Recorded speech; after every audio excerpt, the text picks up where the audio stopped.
Hi, it's you and Ellery here making bonsai in Australia, and in this video I'm going to turn this Clerodendrum, hope I got that pronunciation right, but yeah, I'm going to turn this into a bonsai. It's the first time I've done any work on this type of specimen, and haven't really been able to find much online in order to kind of detail how I should go about it. So given that it is mid-April, so it is kind of approaching winter slowly, but it is also a winter in Queensland, so I think I'll be fine in repotting this.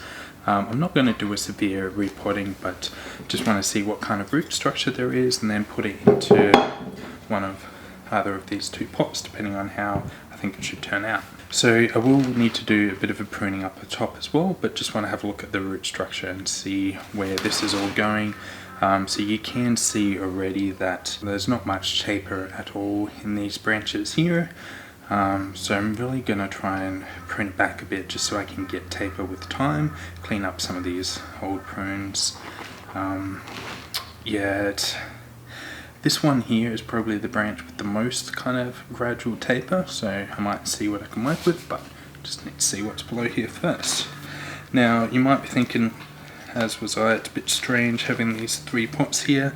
Person that bought it off has kind of just let it grow from one pot into the other into the next, and he did tell me that these do grow from root cuttings pretty well, so I'm hoping that'll mean should be quite vigorous. Might get a few other bonsais out of it, but start now.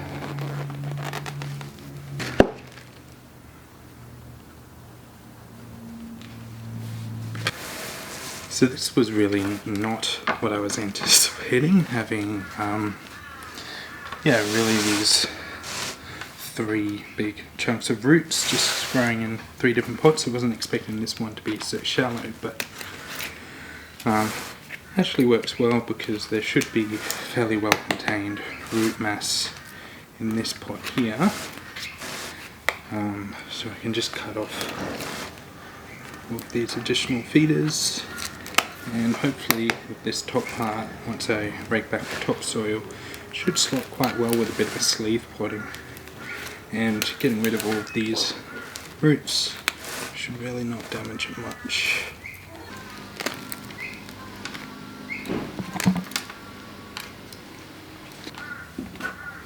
It's actually quite a nice draining pot, this one.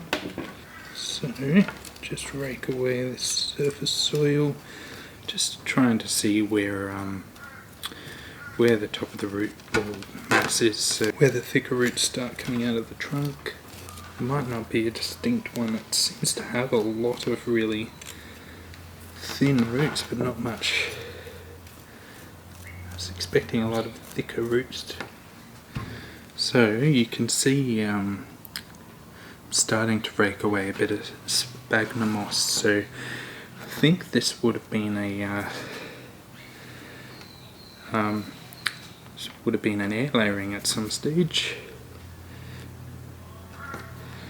So that explains why all of the roots are so fine and there's no thick roots, because it's been air layered, and a whole bunch of roots coming out from that central kind of position. So that being the case, I'm not really going to keep raking it back to find the surface roots, because there's just not going to be those thick ones I'm after. So I'm going to have to grow these radial roots that I can see here out to be the future root structure. So just loosening up the ends a bit.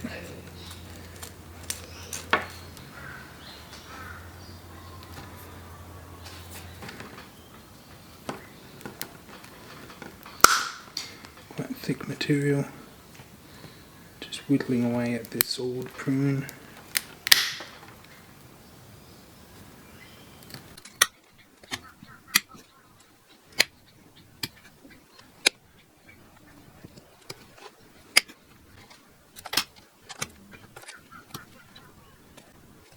I quite like the trunk structure in the center there, and I kind of want to keep it sticking up kind of straight.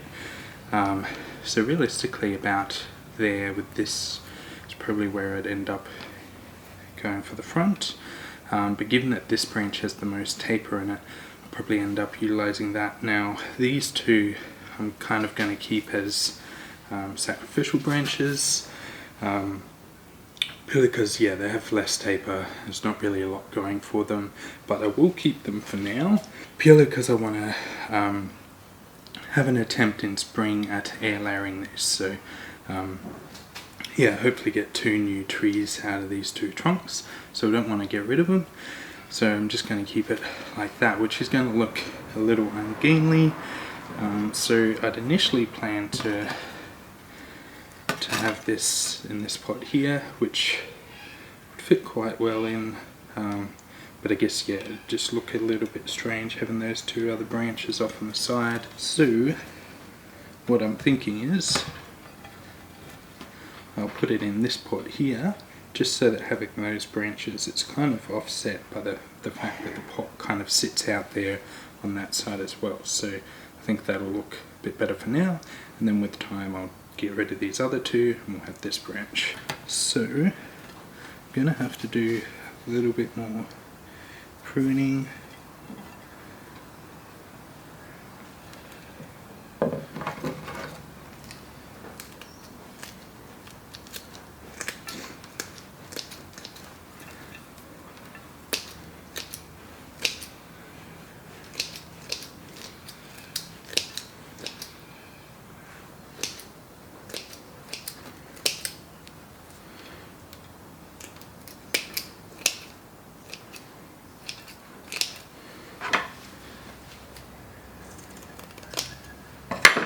Right, so a bit of a drainage screen in there, and then just throw in some soil. So I'll just mound it up a little bit in there, just so when I put this on, it gets rid of any air pockets.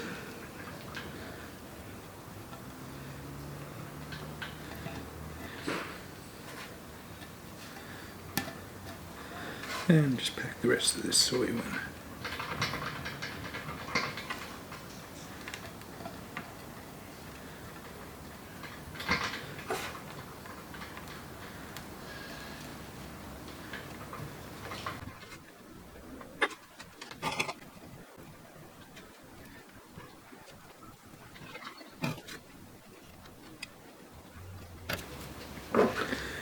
Okay, and just get rid of these suckers coming up. Now for the the current look, I think I'm actually going to get rid of one of these branches again. It's just going to be providing that additional taper, and then yeah, this one branch kind of blocks the other view from the front. Kind of just comes a bit too far forward, so get rid of that branch. There's a lot of new little shoots along this one, so I'll keep those.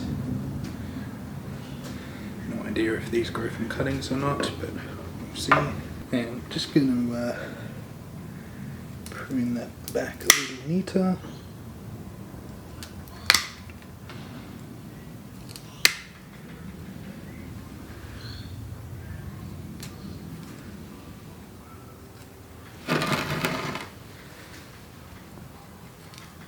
Same for that old stump there.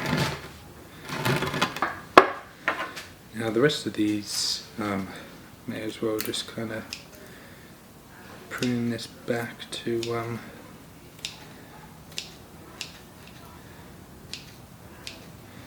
whatever kind of pads we've got growing there.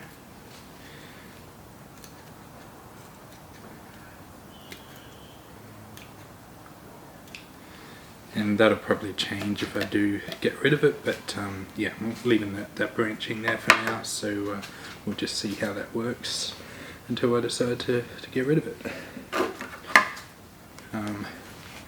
And just a bit of nothing special to this branching up here as well.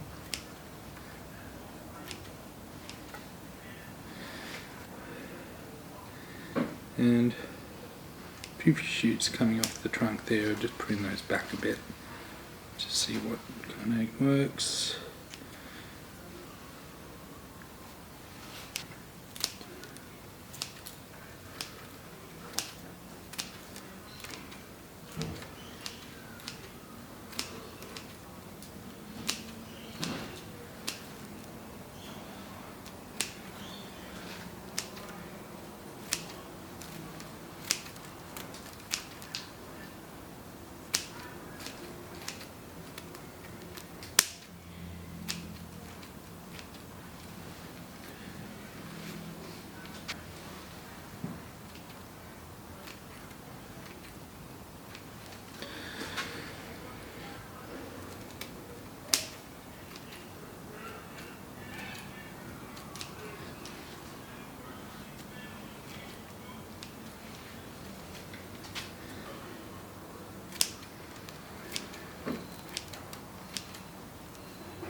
and all of the branching up here. So I've pruned the top there, but all of this stuff that's kind of growing out, I'm just leaving that to hopefully get a fair bit more vigor.